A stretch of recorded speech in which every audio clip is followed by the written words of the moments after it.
slava se slavila isto koji su njih rodbina, kondir, pa ide rakija nasipana u njega, pa idemo, pa zovemo tija ljudi i oni dođu. I onda spremamo, onda tak spremano i sarme, najpre dvajala, tako reći kupus. Kupus, pa sarma, pa krompir, vrćeni, pa punjeni, sa meso, pečenje. I meze stavljeno, sir, mleko se ukiseli. Onda paprika, pšenica kuvana sa šećer, orasi, to ide uz meze isto.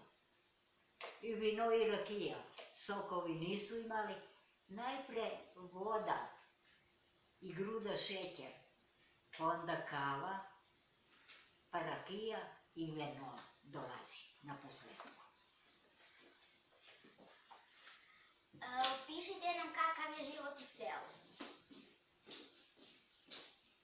Pa kakav je život?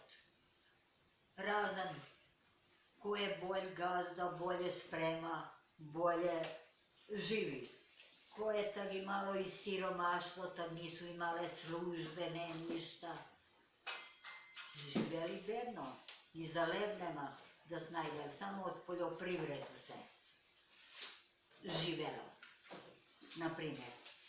Tak se čuvalo u kuću samo porez da se plati, gas i sol da ima u kuću i neka obuća, ako ne, svinjski opanci, svinju oderu, podobnu kožu prave opanci, naprimjer, i nose, vrce bilo, pletene čarape, pletene suknje, čak i marame pletene nosile, ne može ne, ako ima kupeno, to čuva kada pojde u gosti, kad treba da otide u grad nešto da kupi.